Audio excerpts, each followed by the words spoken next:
Assalamualaikum warahmatullahi wabarakatuh.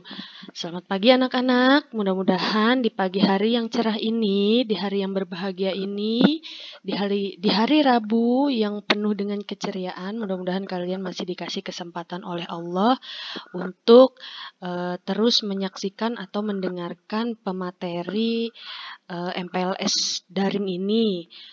Oke, untuk hari ini Ibu sebelumnya ingin memperkenalkan diri Ibu dulu. Pertama-tama Ibu ucapkan semoga kalian di rumah itu dalam keadaan sehat walafiat. Mudah-mudahan tidak bosan mendengar pemateri MPLS daring untuk dari hari Senin sampai ke depannya. Mudah-mudahan kalian itu tidak jenuh dan bosan. Oke, langsung aja Ibu perkenalkan diri Ibu. Nama Ibu Mega Cahya Anugrah Utami. Kalian boleh memanggil apa aja. Yang biasa sih Ibu panggilnya Ibu Mega. Tapi kalau kalian ingin mengakrabkan bahasa Ibu mau manggil apa aja terserah boleh. Apa aja asal jangan nama-nama di luar dari nama Ibu ya. Oke. Ibu sebelumnya mau bertanya dulu kepada kalian, gimana keadaan di rumah selama pandemi ini? Apakah kalian merasa bosan, jenuh, atau semacamnya? Tentunya pasti ya, namanya setiap orang, apalagi keadaannya pandemi seperti ini, kalian pasti merasa jenuh. Jangankan kalian, seluruh manusia dari Sabang sampai Merauke bahkan sampai ke luar negeri pun kita merasakan bosan dan jenuh. Oke, hari ini Ibu akan memaparkan materi MPLS daring ini itu bertemakan tata krama. Sebelumnya ada yang tahu tata krama itu apa? Ayo, apa? Boleh. Terus, apalagi ada yang tahu? Ya, boleh, betul. Ya, oke. Betul, semua sangat-sangat betul. Ya, jadi Ibu di sini akan menjabarkan dulu ya. Sebelumnya, tata krama itu, langsung aja ya, tata krama itu terdiri dari dua kata, yaitu tata dan krama. Kalau kalian masih bingung, tata dan krama, apa sih Bu tata dan krama? Oke, ada yang tahu? Ayo, kalian coba dulu, coba. Satu-satu, siapa? Boleh. Ya, betul. Betul. Betul. Semua betul. Ibu udah kayak Upin Ipin ya? Betul. Nggak apa-apa ya, kita kan sama-sama belajar, sama-sama kasih ilmu. Mudah-mudahan ilmu ini Ibu terapkan, mudah-mudahan kalian paham dan mengerti, dan bisa diaplikasikan di rumah, di sekolah, ataupun di mana aja. Ya, oke Ibu langsung aja kasih pengertiannya.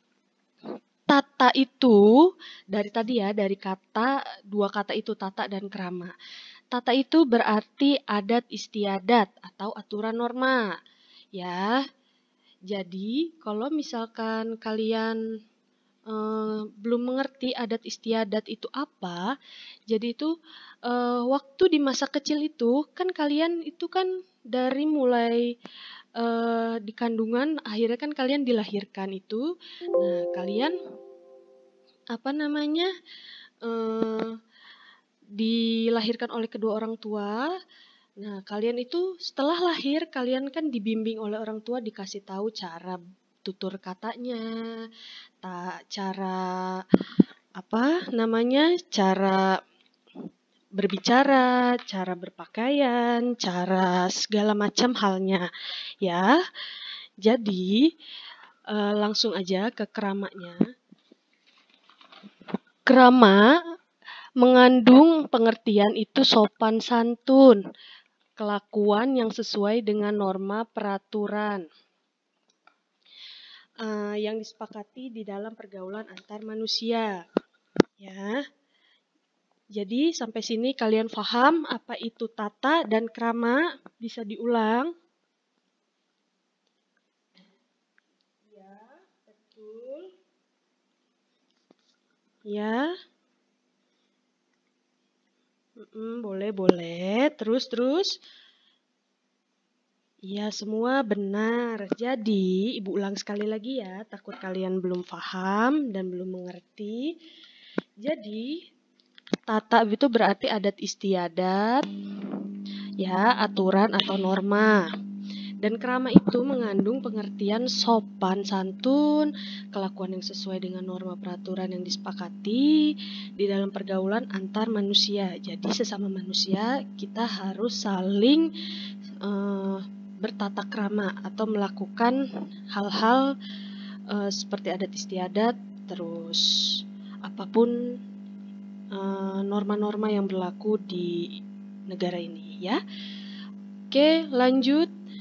Di sini ada maksud dan tujuan tata krama. Apa sih, Bu? Aku kan nggak tahu, saya nggak ngerti. Oke, di sini Ibu punya 4 maksud dan tujuan dari keseluruhan ya. Maksud dan tujuan tata krama itu, pertama itu supaya siswa dapat bersikap dan berperilaku dalam kehidupan sehari-hari sesuai dengan nilai-nilai normatif yang melandasi kepribadian siswa serta sebagai tolak ukur penilaian yang baku bagi pembinaannya. Lalu di sini ada agar siswa memiliki sikap dan perilaku yang dapat menanamkan dan menumbuhkan disiplin dan tata tertib serta jiwa kesatuan yang tinggi sehingga dapat menunjang pelaksanaan tugas dan fungsinya sebagai siswa atau peserta didik. Jadi di sini kenapa kita harus punya tata krama? Nah, di sini kan tadi Ibu udah baca, agar siswa memiliki sikap dan perilaku yang dapat menanamkan dan menumbuhkan disiplin dan tata tertib. Kebanyakan nih contohnya, anak-anak zaman sekarang itu kan biasanya kalau ngomong itu kan asal ya. Jadi tuh kadang Ibu suka memperhatikan tuh, ada yang bahasanya ke sesama teman itu rada kurang sesuai, misalkan manggilnya dengan kata-kata binatang atau kata-kata yang nyeleneh-nyeleneh gitu, ya. Selanjutnya di sini ada maksud dan tujuan dari tata krama itu ada jiwa kesatuan yang tinggi sehingga dapat menunjang pelaksanaan tugas dan fungsinya sebagai siswa dan peserta didik. Jadi di sini tujuannya itu adanya tata krama itu karena supaya jiwa manusia itu bisa ditanam, bisa ditumbuh jiwa-jiwa kesatuan yang tinggi sehingga dapat menunjang pelaksanaan tugas dan fungsinya sebagai manusia selayaknya, seperti itu ya. Selanjutnya, agar tercipta kerukunan hidup, keharmonisan hubungan antar warga sekolah sehingga segala aktivitas pendidikan di lingkungan sekolah berjalan dengan lancar.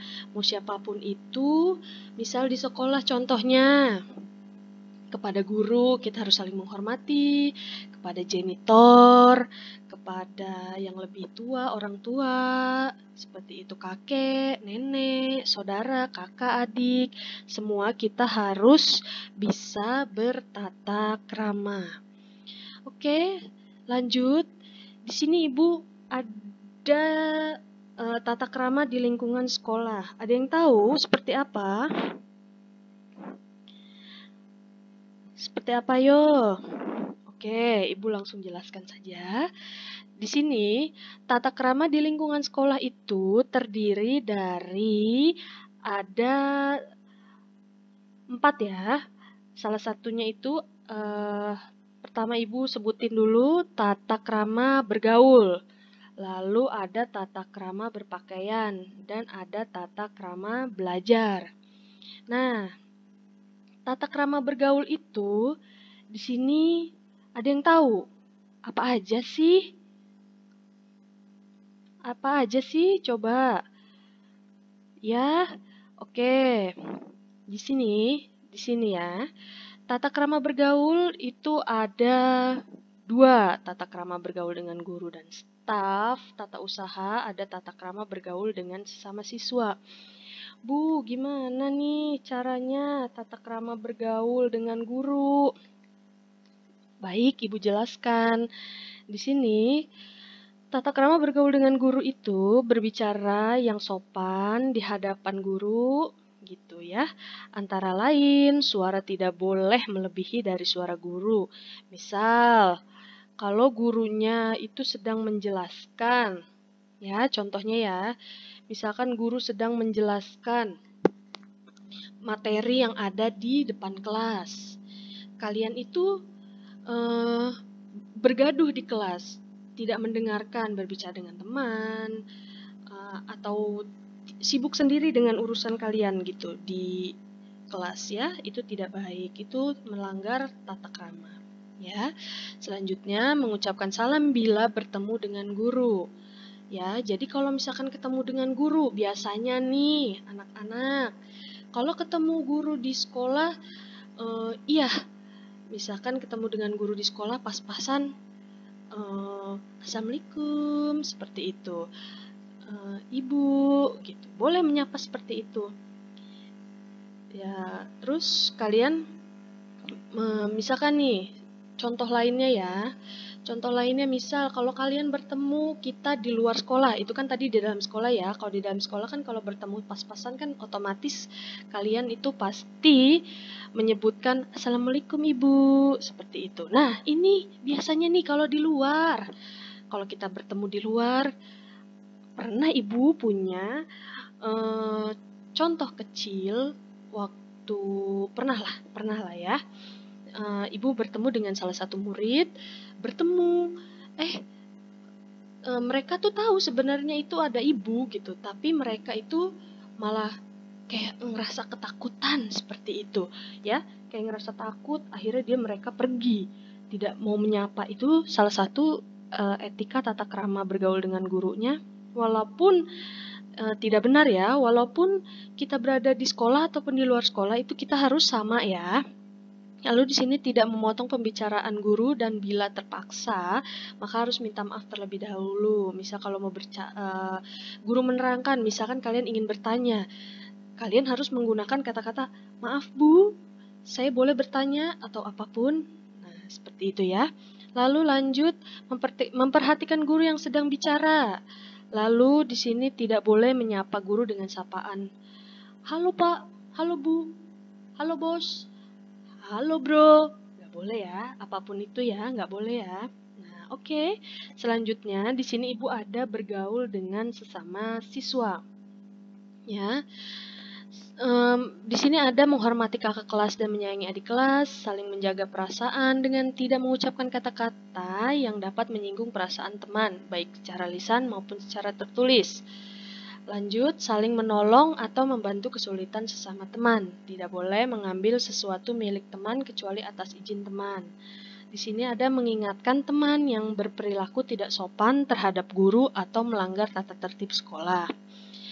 Terus terakhir, tidak menyebabkan rahasia atau aib teman kepada orang lain. Nah, biasanya nih biasanya kalau ada satu geng teman gitu, beda geng dengan geng lain. Nah, misalkan salah satu geng ini ada yang selek, akhirnya salah satu geng ini nyebrang ke geng ini. Ya, geng satu nyebrang ke geng satu.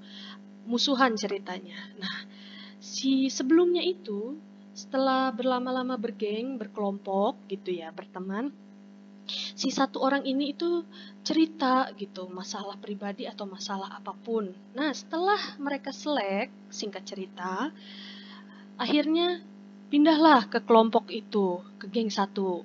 Nah, akhirnya di geng satu ini yang bermasalah ini, akhirnya rahasia si satu orang ini itu disebarluaskan. Itu tidak bagus. Itu sama dengan tidak bertata krama dengan baik. Oke, sampai di sini mengerti ya. Selanjutnya, di sini ada tata krama berpakaian dan berhias. Nah, Ini nih yang harus perlu diperhatikan. Di sini pertama ada berpakaian seragam sekolah sesuai dengan aturan sekolah yang berlaku. Misal, contoh kecil, kita di hari Senin sekolah. Kalian pakai baju di hari Rabu, berpakaian batik. Nah, itu tidak sesuai, ya. Lalu di sini, kedua, menjaga aurat terhadap guru atau membuka sesama siswa, antara lain tidak membuka jilbab yang berjilbab ya selama di lingkungan sekolah. Misal kalian itu kan di sini kan sekolah Islam ya, tentunya kita harus memakai jilbab ya. Nah, di sini kan ada kata-kata menjaga aurat terhadap guru. Nah, jika kita berhadapan dengan guru laki-laki, misal gitu, kita tidak sengaja nih, kalau enggak sengaja gitu ya. Kalau tidak sengaja sih ya tidak apa-apa, karena kan kita tidak tahu guru itu akan datang kapan aja. Misalkan lagi ganti di ruang ganti seperti itu. Kalian lagi buka kerudung seperti itu. Akhirnya ada salah satu seorang guru misalkan lihat, guru laki-laki ya, misalkan lihat. Nah, itu kamu harus menjaga, jangan sampai kalian dengan pedenya, aku kan anak-anak, biarin aja gitu. Aku ngerasa kan guru itu orang tua aku. Tidak seperti itu juga ya. Kita harus saling menjaga aurat masing-masing. Oke? Apalagi di lingkungan sekolah, misalkan nih lagi acara ulang tahun, biasanya kan anak-anak begitu ya, ulang tahun nyeplok temennya gitu, seperti itu ya, akhirnya kotor tanpa disengaja, nyeplok itu ketarik kerudungnya, akhirnya kebuka. Nah, itu salah satu tidak baik ya. Lalu ada ganti baju di ruang tertutup. Nah, lalu siswa tidak diperbolehkan bersolek atau berdandan memakai parfum berlebih-lebihan. Ya, nggak boleh ya. Misalkan contohnya nih, misalkan di sekolah, tapi kita dandanannya kayak mau ke kondangan. Nah, itu nggak bagus ya, tidak bagus. Karena itu tidak sesuai dengan ukuran-ukuran anak sekolah ya. Lalu terakhir, siswa tidak diperbolehkan mengupload foto di Facebook atau media lainnya. Banyak nih, ini banyak sekali contohnya ya. Contoh, salah satu ibu pernah punya salah satu murid. Akhirnya ibu lihat dia di sini berkerudung cantik, pokoknya tertutup lah ya. Sesampainya di rumah atau kapanpun itu, ibu tidak tahu, ya mungkin mohon maaf ya, ibu tidak menyinggung perasaan orang-orang gitu. Ini di luar dari di luar dari diperbolehkan oleh orang tua boleh memakai hijab atau tidak ya. Ibu hanya ingin memberitahu saja di dalam materi ini itu. Jadi kalau anak perempuan, apalagi sekolah Islam, itu tidak boleh mengupload foto tanpa hijab ke media sosial maupun IG, Facebook, atau apapun ya. Oke, sampai sini materi Ibu. Mudah-mudahan kalian itu mengerti. Semoga kalau nanti ada yang ingin bertanya, boleh melalui WhatsApp, atau boleh nanti kalau kita bertemu itu, kalau kalian misalkan penjelasan ibu ini rada kurang ngerti ya, kalian boleh nanti kalau misalkan bertemu dengan ibu di sekolah, kita bertemu tatap muka, boleh kalian bertanya apapun itu tentang masalah tata krama. Takutnya kalian itu tidak mengerti dengan penjelasan ibu, kurang jelas ya. Oke, cukup materi ibu hari ini. Semoga kalian bisa menyimak dengan baik, bermanfaat, dan kalian tidak jenuh dengan penjelasan ibu. Oke, jadi cukup sekian. Terima kasih. Assalamualaikum.